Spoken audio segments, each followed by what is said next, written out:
you. You're welcome. Next deputy is Jacques Lupien. Jacques Lupien. Jacques Lupien. Tamara Ferris. Tamara Ferris. Tamara Ferris. Okay, we're going on to next page. 119. Jennifer Wigmore. No, it's me. Jennifer Wigmore, good. Hello. You have 5 minutes. Thanks. 3, sorry. All right.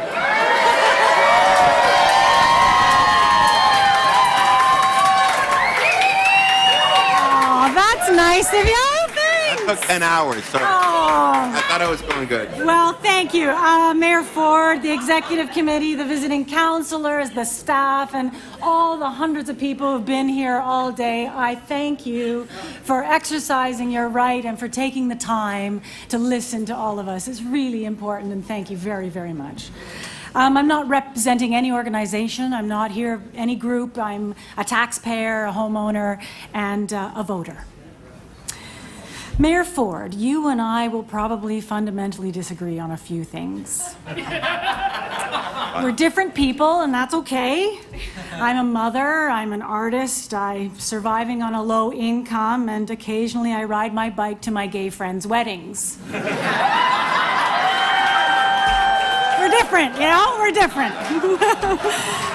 But, you know, our differences are irrelevant because...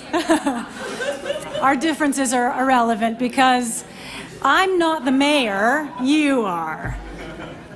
Rather than view the KPMG report as a hit list of over-expenditures and fat needing to be trimmed, I see most of it as an identification of the very fabric of this city, its very soul.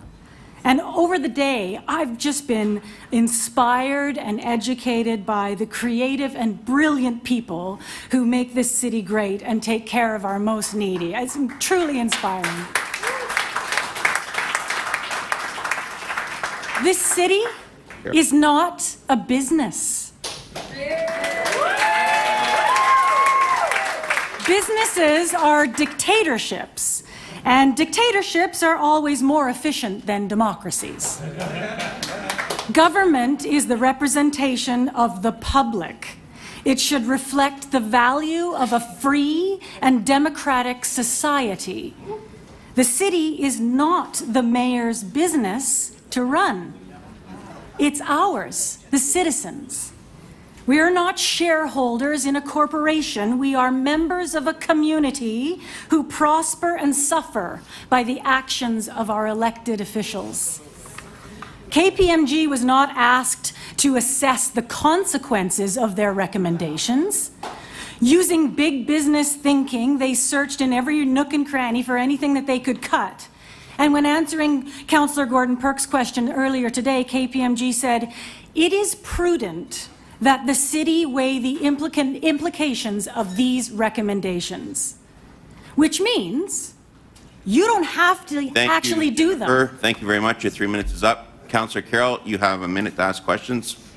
Thank you, Mr. Mayor. Mahavik, yes. You talked about being a voter. You also talked about being inspired. I've been inspired today, too, because people keep describing this as a great city. And I wonder, it doesn't square for me, and I'm wondering how you feel about this. A year ago at election time, I was told this was a terrible city and everybody needs it to change. And now today, everybody's telling me it's a great city. You know what makes a city great? Subsidized daycare, Children's Aid Society, the arts, the TTC, our parks, our libraries, our seniors, our homeless, the jobless, the sick. These are the people of Toronto. They may not live next door to you, Mayor Ford. They may not come to your barbecues, but they are your citizens, and you signed up to protect them.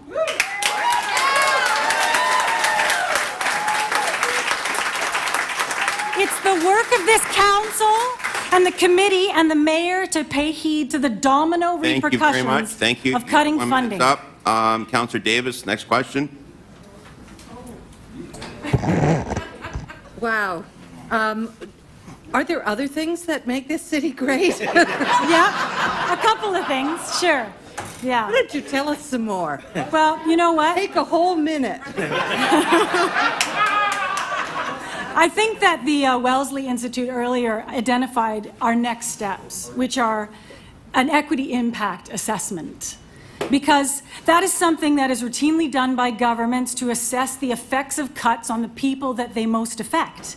And this seems to me like the most logical and respectful next step as of what's happened here today, this incredible show of democracy in action. People rising up to say, you know what, maybe you should rethink this. Maybe it's not such a good idea.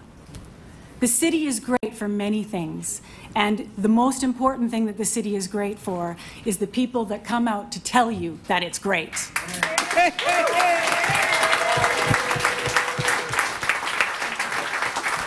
Councillor Vaughn, next. You have a minute. I don't think I could improve on that.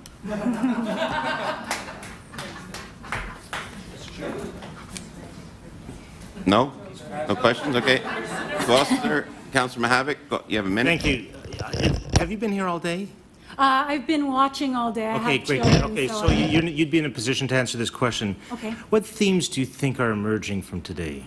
That, you know, at the end of the day, all of us are going to say, this is what I heard from Toronto's public. What are we hearing? You're hearing that the KPMG report is not reflective of the people that live in Toronto. Anything else? Sorry, what did you say? Anything else? Like, what else is important that Torontonians are saying by these deliberations? That there is unilateral decisions being made that are not in consultation with councillors, with city officials, and the members of the groups and the organizations that are running these city programs. Clearly, we've heard from many of these organizations here today who've never even been contacted by KPMG to discuss their very thing that's in their report. It's shocking. Thank you very much. Any other questions? Any other questions? Thank you very much. Thank you. Thank you.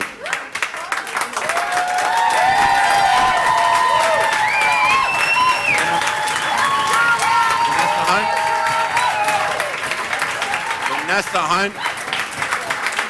Vanessa Hunt. 3 times. Vanessa Hunt. I don't see Vanessa Hunt. Okay, we're going to move down to 121. Alistair Woods. All right. I apologize if I pronounced your name wrong. Go ahead. Sir, Thank you. You got 3 minutes. In the book The Spirit Level, they describe the story of Dr. Ignaz Semmelweis, who discovered in 1847 that they could reduce deadly purple fever in mothers bearing child by simply washing their hands. Semmelweis was labeled a lunatic, and though he spent the remainder of his years as a tireless advocate for a common sense issue, his recommendations were never welcomed by his peers in his lifetime. It was only adopted decades after he died with significant pressure from his friends. I know this anecdote seems a strange contribution to the committee, but if Semmelweis' struggle illustrates anything, it demonstrates the tremendous power that dogma has over our decisions, even when the facts signal that we're moving in the wrong direction. The last few weeks have made clear that in the mythic Ford Nation, ideology trumps good public policy. It doesn't seem to matter that privatizing the TTC will actually cost taxpayers more in arbitration and legal fees, or that removing childcare spots will simply shift the cost off of government and onto struggling mothers and families. In this Toronto, forethought is a luxury, not an obligation. Truth is, there is no gravy train, but there is the Ford Nation Express, barreling full speed ahead towards some unrecognizable landscape we once knew as Toronto the Good. This train carries no cargo and has no idea, no vision of where it's going. It only believes that it must get there as soon as possible. But hundreds of Torontonians are here to pull the handbrake and reject the politics of downtowns versus suburbs, elites versus the little guy. Because whether you live on Shepherd or Spadina, these cuts mean exactly the same thing. Less service, more headaches, and a greater cost years down the road. Over 300 residents are here from every corner of the city to tell you that we do pay taxes and that respect is more than a campaign slogan. Respect is about taking 13,000 resident consultations as an indicator of public opinion, not dismissing them as skewed. It's about treating deputants with the respect they deserve as taxpayers and residents, not accusing them of partaking in some Orwellian conspiracy. But above all, respect is about listening to our concerns, our worries, our hopes, and our dreams. Truly listening, not just hearing us, and there is a difference. You can hear us all night and move forward with cuts that will see future Torontonians inheriting the debt for your political expediency. Or you can listen to the residents of this amazing city take your foot off the gas pedal and reconsider the consequences of your actions. We are residents, not customers, and it's this respect as residents that we want and deserve. To paraphrase Toronto-based journalist Naomi Klein, city residents are here to say that we will not pay for these reckless cuts. Not now, not later. And you may hand us the bill, but tonight we're flipping it over and writing return to sender.